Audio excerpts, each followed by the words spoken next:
My army wife, Erin, betrayed me with Captain Dustin while I fought for our country. When I returned to find my wife 8 months pregnant and with an STD, I knew I had to file for divorce. You make me feel like a princess, he's just fun, was her excuse. Years later, I finally found my peace. When I first joined the military, I was quite naive. I genuinely believed the recruiters regarding many things without understanding the difference between doctrine, the way things should be, and reality, the way things are. Consequently, I thought that officers were the most intelligent and exceptional college types who were detached yet selflessly dedicated to the mission. I also believed that non-commissioned officers were the most competent and capable soldiers who were promoted solely based on their performance. Additionally, I thought that as soldiers, we could find camaraderie among our fellow enlistees who had joined to support and defend the United States Constitution against all enemies, both foreign and domestic. During my first year, I discovered that, with few exceptions, none of these stereotypes held true. I had married my high school sweetheart, who was a couple of years younger than I, and I was eager to prove myself as both a soldier and a man. I was willing to volunteer for overseas assignments, war, and the most challenging tasks. Coming from an impoverished background, I saw the military as the best means of escaping the ghetto and achieving a middle-class lifestyle. The sales pitch was that if I took care of defending the United States, then the Army would care for me and my family. Unfortunately, that did not turn out very well for my 19-year-old bride. By the way, all names have been changed. My initial military training included boot camp, airborne qualification, and ranger training. I checked many boxes and was regarded as an official badass by the United States Army. However, instead of being assigned to a unit within the Special Operations Forces or the 82nd Airborne, I was sent overseas and placed on a security detail that had nothing to do with being an elite warfighter. It was simply a matter of luck. Without going into detail, the security position entailed working 24 hours on and 24 hours off, followed by an 8-hour work schedule for 3 days. Due to downsizing and numerous conflicts overseas, the United States Army reduced our manpower from 5 shifts down to just 2. Thus, instead of the promised work schedule, my peers and I were obligated to work 24 hours on duty, followed by 6 hours of administrative duties and 18 hours off duty, 365 days a year. Rather than working 2,000 hours a year, we were clocking close to 5,000 hours annually. This is how I was unable to maintain both my job and my relationship with my wife during my first duty assignment in the military. She had a high school diploma but lacked any other specialized education or training. Consequently, while I was on shift, she spent many hours at the on-base recreation center among hundreds of other young soldiers. Erin 19F was a beautiful blonde-haired, blue-eyed young woman with a model's figure and an enchanting smile. She was the typical cheerleader in high school, yet also extremely intelligent. We planned for her to work on college classes while I brought home the income. My shifts were exhausting, and within a few months I was physically and psychologically worn out from the relentless 24-hour shifts. By the time I returned home, all I desired was a hot meal and sleep. As newlyweds, we had a sexual relationship, generally 3 times a week. However, I was so fatigued that I would often fall asleep immediately afterward. Consequently, Erin's attention began to wander. She was taking some college courses, and overseas, it is not uncommon for officers to earn extra income by teaching night classes as adjunct professors. One such professor was an officer, a rank of 03, whom I will refer to as Captain Dustin. My wife would enthusiastically rave about how intelligent Keith was and how much she enjoyed his classes. After hearing about how wonderful this instructor was, I attended one of her classes and peeked through the window, observing her facial expression that suggested she harbored a crush on him. When we eventually met, I referred to him as Captain Dustin, but she simply called him Keith. I immediately felt uneasy about their teacher-student relationship and became concerned about their activities after class. Unfortunately, the 24-hour shifts never ceased. Toward the end of this assignment, my wife requested a legal separation.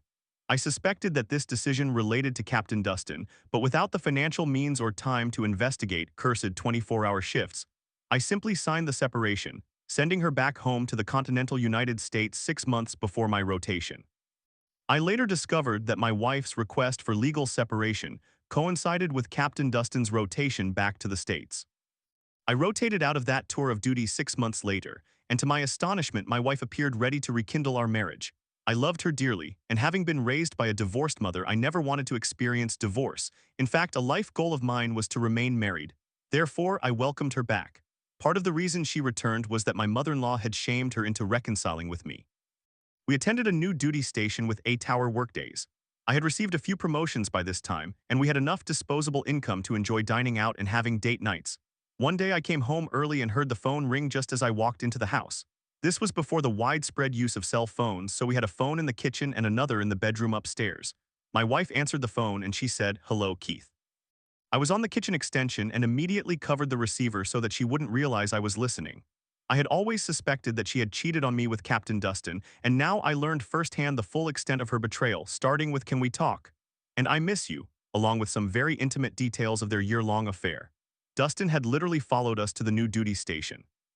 I did not have a recorder. If I had, perhaps the evidence would have aided my situation. However, my wife concluded the conversation with "I love you" before she hung up the phone. I was devastated. Not one to hesitate, I confronted her immediately, asking how long. After many tears, she confessed to having slept with him when she was his student, the classic teacher-student fantasy, and then recommencing their affair after my return to the USA. "Why Dustin?" I inquired. She provided a multitude of reasons. "I was just a soldier earning meager wages. He was a captain with flight pay, which meant I was at the bottom tier while he had ample funds. Therefore, she reasoned, he could take her to restaurants, motels, and buy her gifts, whereas I could barely cover our rent and utilities.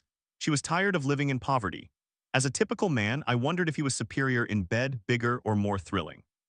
She assured me that his anatomy was not larger, that his muscles could not compare to mine, and that though he was good, he was not exceptional in bed. I asked, "Why?" She said, "He makes me feel like a princess while you still seem like a pauper." I immediately began devising a plan to confront him. However, it would need to be a flawless operation. After all, a physical assault on a senior officer by a junior soldier could lead to a courts-martial with potential imprisonment or worst-case scenarios. Yet I could not tolerate allowing this 28-year-old perpetrator to continue sleeping with my then 21-year-old wife. She constantly sobbed, "It was a mistake." I told Erin it might have been a mistake while we were overseas due to my grueling schedule, but it was not a mistake once we returned to the USA. "He pursued you after we ended our separation and you willingly engaged in intimacy with him," she replied. "But I came back to you." I responded, "But you are still involved with him." This concluded our intimate relationship. I wanted nothing to do with his leftovers. My feelings of disgust and disinterest in my wife ultimately pushed her back into his arms. After a few weeks filled with tension, resentment, and silence, she said, "We need to talk." I agreed. She argued that she had never denied me food, sex, or affection while still being intimate with him. She insisted that our marriage was her priority, and he was merely a source of physical pleasure, providing her with fun and a way to feel special when I was otherwise unavailable. I conceded that my military obligations often made me unavailable overseas. The 24-hour shifts were exhausting. However, we had ended our legal separation when I returned to the States and I was working 8-hour shifts. How was that making me unavailable? I took her back because I was still enamored with my former cheerleader. She still resembled the attractive, fit woman I had married. Yet I began going mad upon discovering that she was still seeing him despite my presence. Aside from brief field training exercises, usually 1 week out of every 8, I was home every night. Later, I learned that they were being intimate during lunch hours and staying together at a motel whenever I was engaged in field maneuvers. I must admit, her allure could drive any man insane. I warned her that I intended to confront him if she continued seeing him. Within a week, I received orders for a 1-year unaccompanied tour overseas.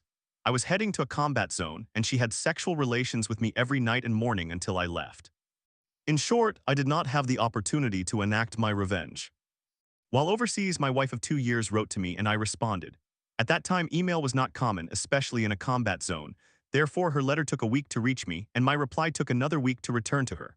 Essentially, I exchanged a total of 24 letters during the year. As soldiers rotated in and out of my unit, I heard rumors about my wife socializing at the Officers and Non-Commissioned Officers Club. No one provided any solid evidence, but the gossip about her acting like a barfly drove me mad. I heard claims that she was sleeping with Captain Keith D., Captain Jeff C., Captain Tom R., and eventually a man named Rick C. According to the rumor mill, she had transformed from a sweet young bride into an absolute promiscuous individual. I planned to take revenge. I could hardly wait for my mid-tour leave. Having served my 6 months, I was excited to return home for 2 weeks before heading back for another 6 months. When I attempted to purchase my airline ticket, I realized that the money I had saved in a savings account had already been withdrawn a month prior. I intended to use my credit card, only to find it had been maxed out. I had 2 weeks of leave but no means to return home. I managed to access a phone and tried calling home every 2 hours for the entire first day of leave. There was no answer. I attempted again the next day and still no response. Thus, I wrote an angry letter asking where my ticket money was and what was happening with Keith, Jeff, Steve, and Tom. My savings and checking accounts were empty, and my credit card was maxed out, so I returned to my unit and canceled my leave. I spent another 6 months on the front lines and volunteered for every dangerous mission that arose. I earned the respect of my fellow soldiers and received a promotion that year. I finally flew home with a few new medals, a sense of accomplishment, and the intention of seeking an immediate divorce.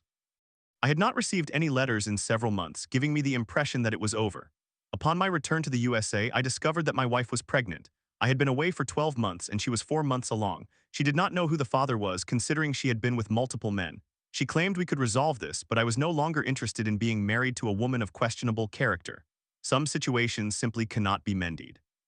Not only was my wife pregnant, but she had also contracted a sexually transmitted disease and was suffering from pelvic inflammatory disease. I promptly filed for divorce. Unfortunately, our state did not recognize adultery as grounds for divorce as it was a no-fault state. Eventually, we had a hearing, and while I was not required to pay alimony, I was burdened with child support obligations, even though the child was not my biological offspring. In our state, if one is married to the mother, one remains financially responsible for the child, regardless of biological ties. Nonetheless, I was divorced and felt liberated for the first time in 4 years. She had completed her college education while we were married, and regrettably I had co-signed her student loan, which left me responsible for that debt.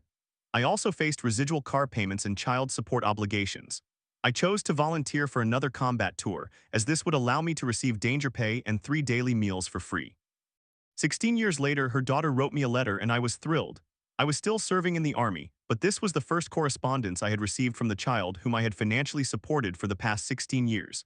In this letter, she expressed the wish to change her last name and be adopted by her mother's new husband. Since I had no biological connection to this child, I replied and granted her request. The adoption would also terminate my child support obligations, allowing me to finally move on. Her mother had wed one of her affair partners, Rick, and the child, who was not biologically mine, took his last name, was legally adopted, and a few years later had Rick walk her down the aisle at her wedding. I was not invited to the ceremony. So why did I write this? I simply needed to unburden myself. After 4 years of emotional distress and nearly 2 decades of servitude, I was finally a free man. I have often considered tracking down her various lovers and enacting my revenge. However, after the divorce, I focused instead on becoming the best version of myself. I earned both a bachelor's degree and a master's degree and eventually found a loyal wife. Thus, my story has a happy resolution. However, reaching this point took nearly 20 years. Why did I choose not to exact revenge? The truth is, no woman is worth imprisonment. Nothing short of extreme violence would merit my vengeance. I walked away from a disloyal woman, a liar, a thief, and into a successful military career, despite my superiors' lack of ethics and their blatant disregard for junior soldiers' marriages. Ultimately, my journey has taught me that loyalty and integrity are invaluable. Though it took almost 2 decades, I discovered my happy ending and inner peace. Story 2. Innocent Christian wife turned stoner slut after one night. I just tugged your shorts down like it was my last meal. When I hid my anxiety by smoking, her curiosity sparked a wild night. Now she's a different woman, but can our marriage handle this new passion? Here is a story about how, inadvertently, I turned my innocent wife into an insatiable cannabis-loving woman. First, let me describe my wife. She is blonde, 54 inches tall, has 36C breasts and a flawless backside. We have been together since high school and got married right after college. She grew up in a strict Christian household while I was raised by very laid-back hippie parents. Unsurprisingly, her parents were not particularly thrilled with her choice of a husband, but they accepted it nonetheless. I was a heavy cannabis user in high school and part of college. She, however, was not and refused to smoke due to her beliefs. I never pressed the issue, as she didn't mind as long as I did not do it around her. Halfway through college, though, I quit smoking to concentrate more on my studies, and she was so proud of me that it did not bother me at the time to give up something I loved. Fast forward, we both graduated college, have a nice apartment in the city, and are beginning to establish a comfortable routine. She is a high school English teacher, and I work at a local law firm striving to climb the career ladder. Our sex life was not bad per se. We had intercourse once every week or two, but something was lacking, and I began to feel like I was in a rut. While I still found her incredibly attractive, the spontaneity and passion were fading, and I did not know how to address it. I started to feel anxious and resorted back to smoking cannabis occasionally just to relieve some stress. I did not inform my wife, as I knew it would genuinely upset her. As I mentioned, she came from a very religious background and was so pleased when I chose to quit. This continued for a couple of months, and one Friday night, I had smoked a bit too much before arriving home from the office and got a little too high. I told her that I was simply exhausted when I got home and wanted to go to bed, mainly so she could not tell how inebriated I was. I woke up the next morning and noticed she was not in bed, which was quite unusual. However, I figured maybe she had been unable to sleep and had simply gone for a walk, something she was known to do from time to time. I got up, made some coffee, and as I walked by the entrance to our living room, I noticed her sitting on the ground with her head down in her hands. I rushed in and asked her what was wrong. She slowly looked up at me with tears in her eyes, a mix of sadness and a hint of anger on her face. I asked her again what was wrong and she tossed me my jacket saying, "You forgot to hang up your jacket, you just tossed it on the chair when you came home last night." I chuckled a little and replied, "I'm sorry honey, but why would that upset you so much?" She looked at me and said it did not bother her, holding out her hand, revealing what she was grasping. "This fell out of your pocket onto the chair," she said, displaying my pipe and lighter. My heart sank, I felt terrible. I tried to explain everything to her about feeling in a rut, dealing with anxiety and the lack of passion. She did not say anything for a moment before asking, "Why wouldn't you just tell me all of this? Why keep it hidden? That hurts more than anything." I looked at her and admitted, "I was embarrassed, I guess. I was afraid you would think I was unhappy or no longer attracted to you. I just didn't want to hurt you, but I hurt you anyway." She glanced at me and then back at the pipe saying, "I thought you quit smoking cannabis. I was so proud of you." I explained that it wasn't inherently evil or bad, and that it actually helped my anxiety. She replied that she just did not want me to become addicted to drugs, and I attempted to clarify how it wasn't a hard drug as she had been taught in church and could be used medicinally. I finally stated, "If you just tried it, you would see that it's not that bad." I knew deep down that she wouldn't, as she had claimed long ago she would never do drugs of any kind, she wouldn't even drink alcohol.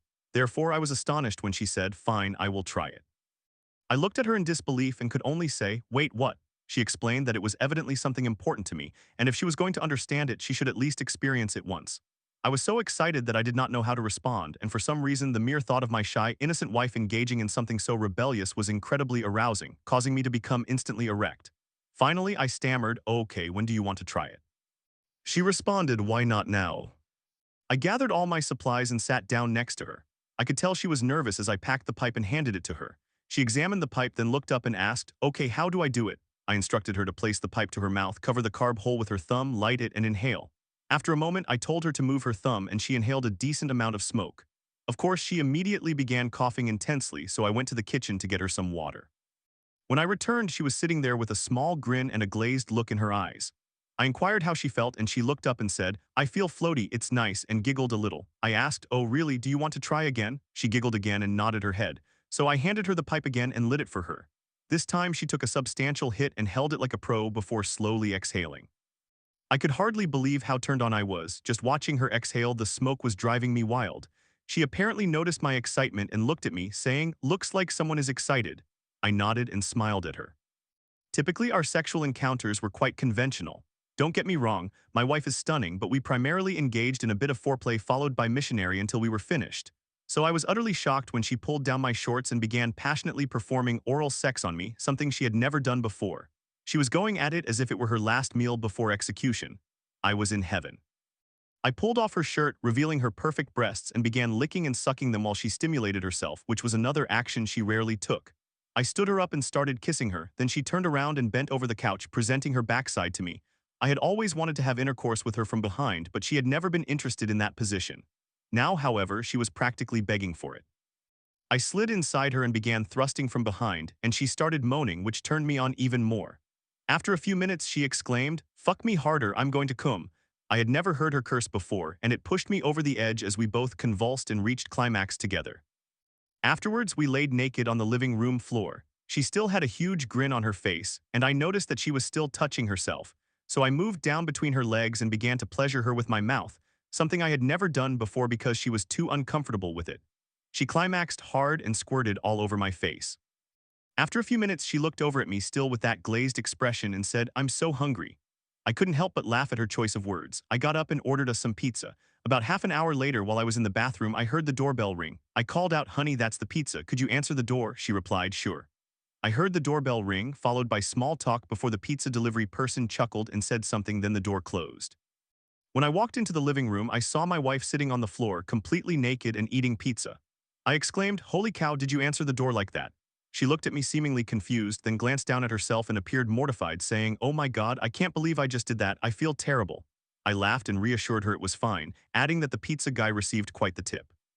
She insisted it was not funny, clearly embarrassed, which indicated to me that the effects of the cannabis were wearing off. I apologized for laughing and we spent the rest of the day relaxing. The next day we woke up and she had returned to her perfect, innocent self as if the previous day had never occurred.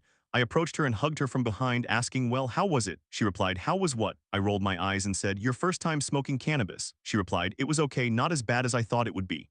I was taken aback and responded, "That's it, just okay." She merely shrugged and said, "Yeah, it wasn't too bad." I shook my head in disbelief. That night, as we lay in bed, I couldn't stop thinking about how much it excited me to see her smoke cannabis, and even more surprisingly, how much more it turned me on than to see another man gazing at her naked. This sparked an idea.